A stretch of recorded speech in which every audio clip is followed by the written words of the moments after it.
Hello everybody, this is a short video to present our analysis of the audience participation that we got going through some questions related to strategy delivery during our presentation on connecting project and strategy management through integrated governance.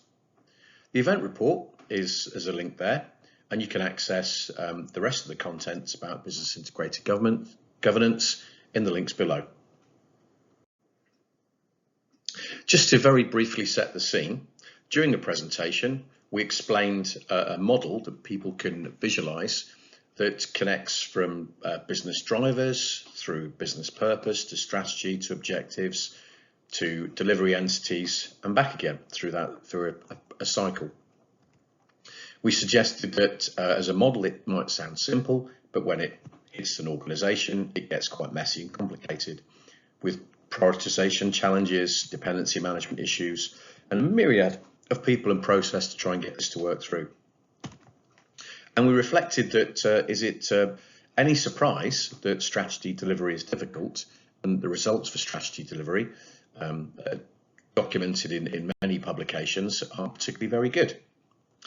Well, if you'd like to hear that preamble, please find the link to the YouTube video below.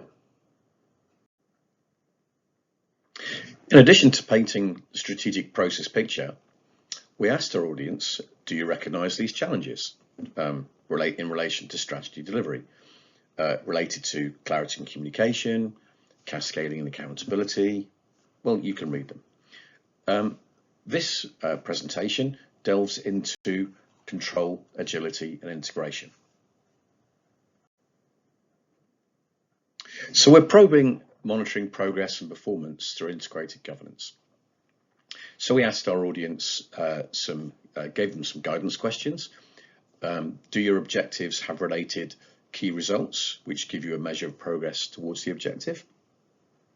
Are the dependencies between and lines of accountability above and below objectives clear?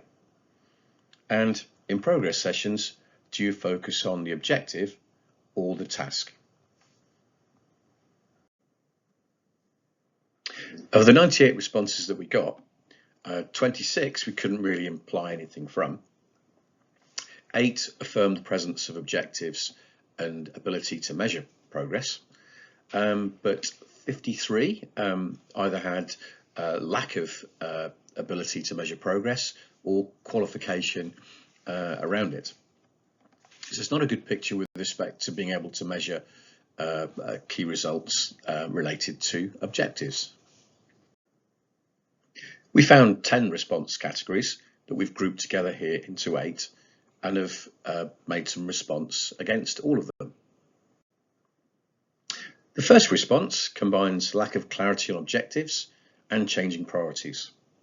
Both complicate the process of establishing key results and make it hard to consistently measure progress over time, leading to confusion and misalignment, and teams measure outcomes that no longer support the strategic direction. So what?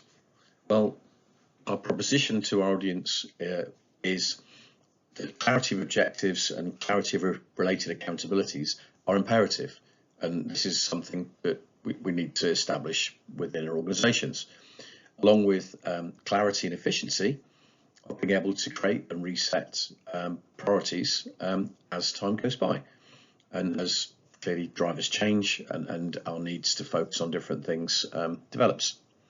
There's plenty in the big framework for this, from strategy, information and operating models through organisation, governance, accountability, leadership, information and data capabilities.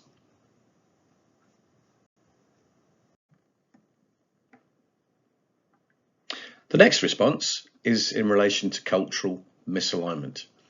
This has an impact on overall effectiveness of key results and their use in holding people to account. A lack of cultural alignment can lead to a disconnect between stated objectives and actual performance. So our proposition to attendees has got 2 parts to it, this one.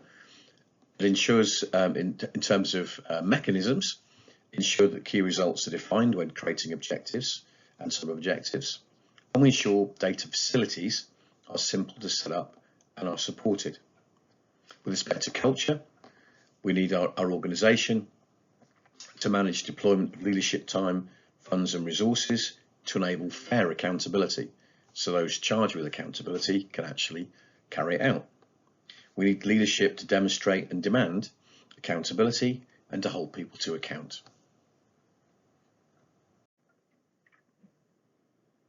The next area was overemphasis on metrics.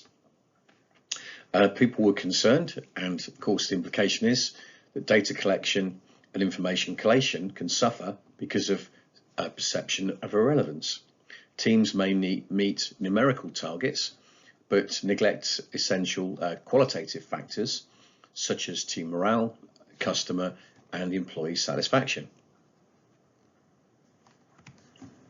Our proposition to our audience was to focus leadership on metrics and related achievement of objectives, of course, but to focus management on metrics related to operation of process, so that we could focus different levels of leadership on different metrics and not swamp them with every single one.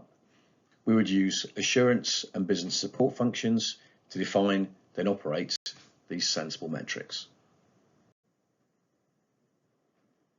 The next response was related to availability of resource and resource constraints.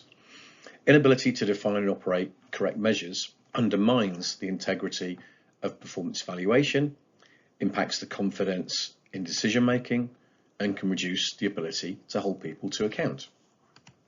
We therefore suggested to our audience that the organisation provides business support to develop the metrics capability and manage the operation around information. This needs focus from leadership on the metrics related to achievement of objectives to warrant both the service level for business support and the investment in information and data capability needed. The next one, resistance to change. Well, this has an impact on the overall effectiveness of key results and their use in holding people to account. Our proposition then was to ensure that key results are defined when creating objectives and sub-objectives, and that our organisation ensures facilities are simple to set up and are supported. We need to manage the deployment of leadership time, funds and resources to enable fair accountability, and our leadership needs to demonstrate and demand accountability and hold people to account.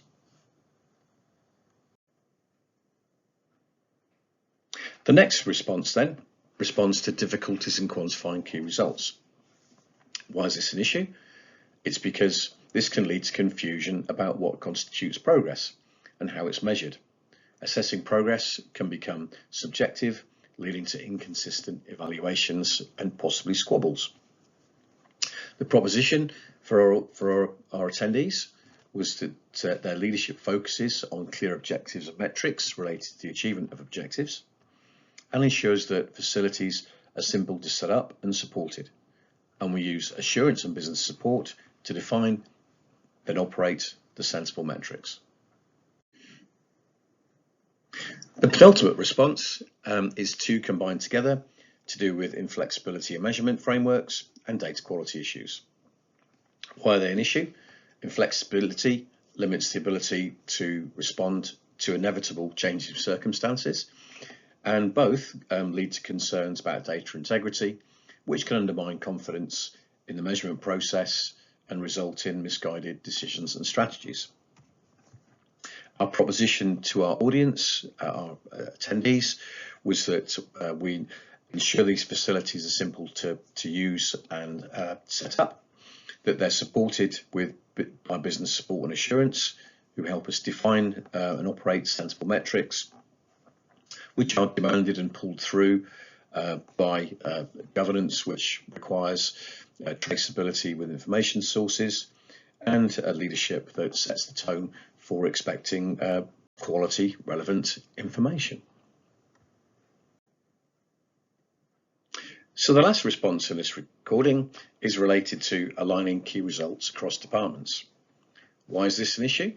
Well, if we don't have alignment, this can lead to inconsistency to how progress is measured organisation-wide. and a lack of coherence in organisational strategy and confusion about priorities across teams. So what did we propose to our audience? Well, provide business support and assurance to support the cascade and integration of cross-functional accountability and performance measurement was top, and include a common prioritisation process to allow governance bodies to access common information sources, not have to stitch them together from spreadsheets from unreliable sources. We've surfaced many issues in this session and the others, and there are still some more to come. Do they resonate with you? Can you leverage them within your organisation and help your organisation understand its pains of strategy delivery, to see where possible gains might be had, and to see what help you guys see what you need to do to build integrated governance to alleviate these issues? So in a nutshell, let me offer you business integrated governance as the framework to integrate from purpose to vision and strategy and beyond. It cuts across business as usual, value creation, as well as our change delivery activities. And the big body of knowledge contains concepts, principles, components, a life cycle, and plenty of resources in the appendix that enable you to build your capability with.